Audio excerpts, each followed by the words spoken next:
Todd taught me about that song one time. He said, now here's a little something I do once in a while. He said, I don't do it every time I play it. But he said, here's this really weird part that I play once in a while, and it just knocks people out. And he would take the bar.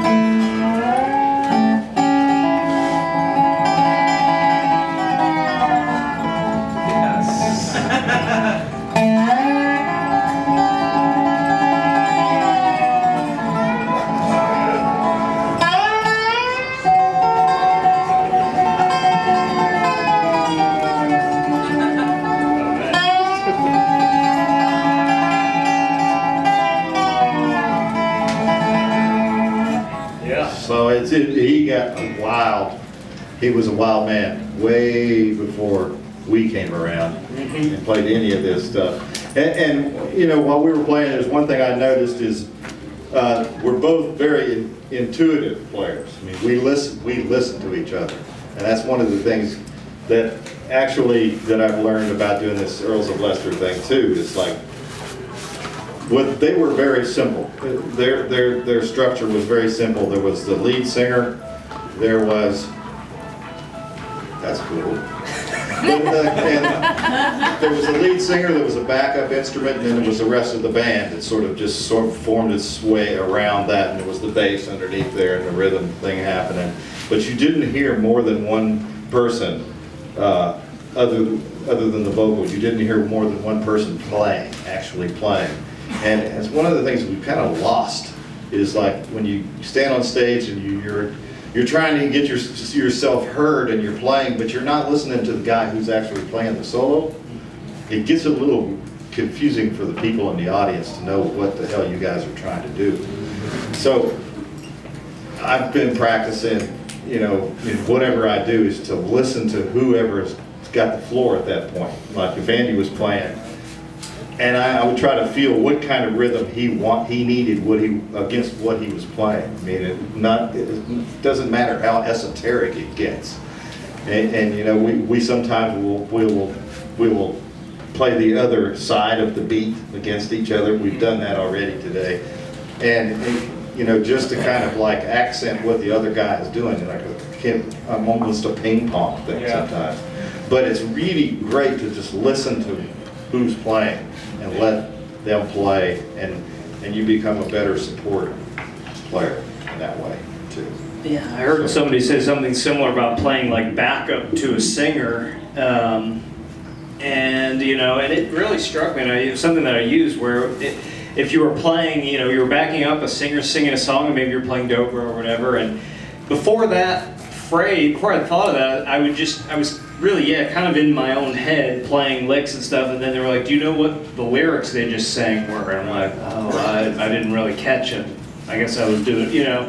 And as, you know, sure, including as a backup musician, you know, being able to hear what a singer is singing while you're playing on stage with them, that if you have that level of focus on the thing that's the lead, that's probably a good thing.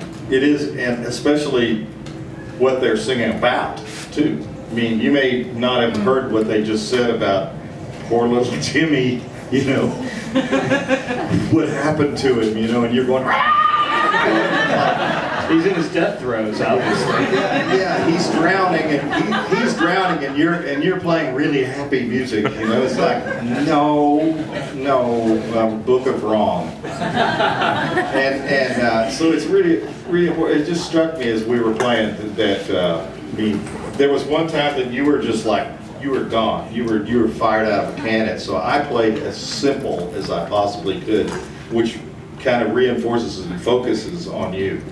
So, and you were doing the same thing for me. It's a contrast, and so we're listening. And the best situation to hear that in is just like the two of us sitting here doing this, because that's where you really see it work. But if you're like, if I'm with Allison and she's singing something, I'm trying to make her vocal the focal point of what you're hearing, and the words also, not just her voice, which is kind of hard to get past sometimes, but her just what she's saying, you know, to play something that actually has something to do with the lyric, and it's we're talking about pretty advanced stuff, I know, but when you're learning how to play, or if you get to a certain point in your playing, it's important. Those are things that are important to know. That the best music you ever heard, that's what was going on. I mean, the records that you heard, you growing up, the records that you loved the most were very simple. You know, if you go back and listen to them again, the things that were happening, as you imagined all this stuff happening, it really wasn't. I mean, it was pretty simple and focused. And even in, you know, it doesn't matter what kind of music it is. Rock, I've noticed, is the same thing. Like old rock albums, there'd be like bass, drums, and guitar, and a vocal. And that's why people only had 2 pictures on their wall. The lead singer and the guitar player. Not many times the bass player made the wall. I'm sorry to any bass players out there, but you're forced to a life of pretty much being ignored.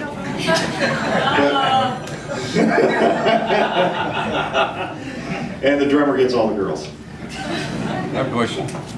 Yes. So, 2 things, Jerry, that I wanted you to hit is, I think it was Manzanita, that album. I may have been way before that, but I don't know if you started this or if you stole it from somebody or it's always been done and I just noticed. I probably stole it, whatever it is. It was, you were chopping, instead of on the backbeat, you were chopping on the beat. And I think it was Home from the Forest or something.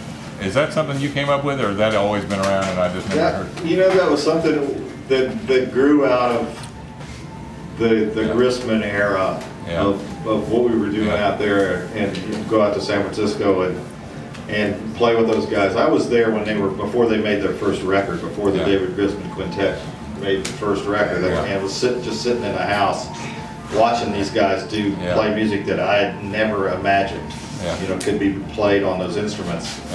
And I told Grissman the other day, I saw him in California, and I said, "Hey David, I remember one time when you guys were rehearsing and Tony ran out of cigarettes." And Tony said, and he hadn't been there very long, he really didn't know his way around the area, and Tony said, "Hey David, I ran out of cigarettes, I need some cigarettes. I forget where the store is. Can you tell me where the store is?" And Grissman said, "Smoke this, you'll find it." And he did. But took him 4 hours. What you're talking about was like if we're playing something really easy.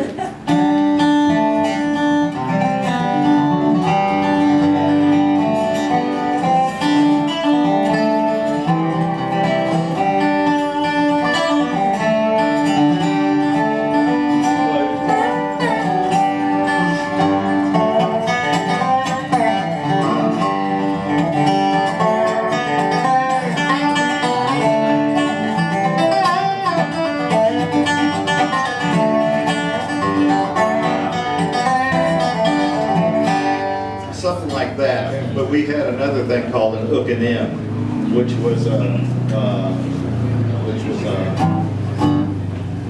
God, I can't remember how. Because it happens in certain spots, but it came from a time. I mean, it involves things like that grow out of certain combinations of musicians, and is that really when you first started? I mean, is this something you came up with? Yeah, I guess it did. First time I ever did it. I heard me doing it.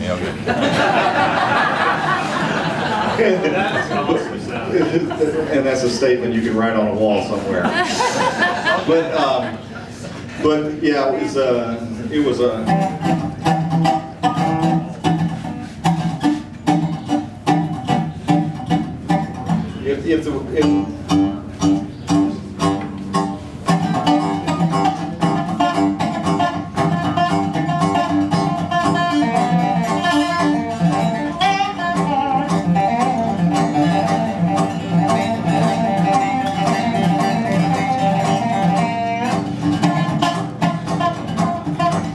almost a funk rhythm, you know. But it was just in pieces. You know, it was just the accents. In certain situations. The springboard off that question where it really goes is, you know, we had Earl Scruggs, then Bill Keith came along. We had Josh, and then you came along. And I mean, Josh, then Mike Aldridge, then me. Yeah, but still, I agree. But still, the point is, where you took it was somewhere no man had traveled before. Well, how did you come up with that whole concept? Well, the different influences that you take in, and I'm sure Andy's part of this, is what you listen to outside of the genre that you play, Yeah. you bring that into the genre. Like I was talking about being around when Grisman and Tony would jam, or Vassar Clements. Vassar was just a jazz musician locked in a bluegrass musician's body, but he could play bluegrass note for note. I mean, he wrote the book on a lot of it. You know, he played with Jim and Jesse. A lot of people don't know that Jim and Jesse, he played with them first, actually. Bill Monroe, then Jim and Jesse. But a lot of things you learn. I would go out when I knew we were going to record out there. I would go out there and sit up late at night with Tony Rice and listen to Miles and Coltrane and Bird and all these jazz guys. And the next day I would go in and I would be doing these syncopated rhythms and odd note choices for me. Yeah. And without realizing it, because I was a sponge, I just soaked up all of this stuff, and then it filtered its way into like the mainstream for bluegrass players to actually take that as like, oh, that must be how it's done. So, you know, it depends on what you're listening to and who's being played the most. Yeah, I feel like I had a bit of a revelation about this recently. I watched a documentary about Jaco Pastorius. I don't know if you guys know. It's on Netflix. It's pretty awesome. And so it's a lot about Weather Report. And I'm hearing the Weather Report songs. And of course, I've listened to it, but I hadn't listened to it in a long time. And listening to that music, of course, I know you had Birdland. It was awesome. But I realized, that music you can hear when you hear the early stuff, like you and Baylor, not early, but like the early jazzier stuff. I can hear that influence. You can really hear the jazz influence, like Strength in Numbers or Tales from the Acoustic Planet or things like that, or some of your records and your original stuff. You really hear that vibe from like Weather Report, or it seems like it anyway. When I was in Boone Creek, a band that came after I played with J.D. Crowe. There was a guy that played bass with us, Steve Bryan.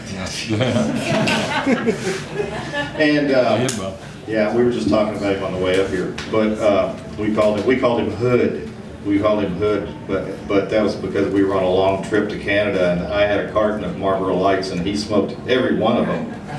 Our van was so bad that there was no heat except on the driver, and everybody else was freezing to death in the back of the van. And we decided to go to Ottawa in January, because that's what bluegrass bands do. And so halfway up there, I look, and Hood, he's bought this Army surplus coat, and he's got the drawstring as tight as he can get it. And the only thing he could get in there was a cigarette. So we named him Hood. But he introduced me in one day, sitting on his porch in Lexington, on the campus, on the UK campus. It was the first day I ever heard Weather Report or Chick Corea, all in the same day, and my mind was just blown. It was the same as hearing Tony and Grisman and Dare Langer and those guys try to formulate this new kind of music. And to me, that was a brand new kind of music. I didn't really know that much about jazz at that point, just what I learned from Tony, or Ricky and I used to wish we were Stephen Grappelli and Django Reinhardt and play that stuff. But it's just that stuff creeps into your playing, and I don't know, maybe we could play something strange like that. Yeah.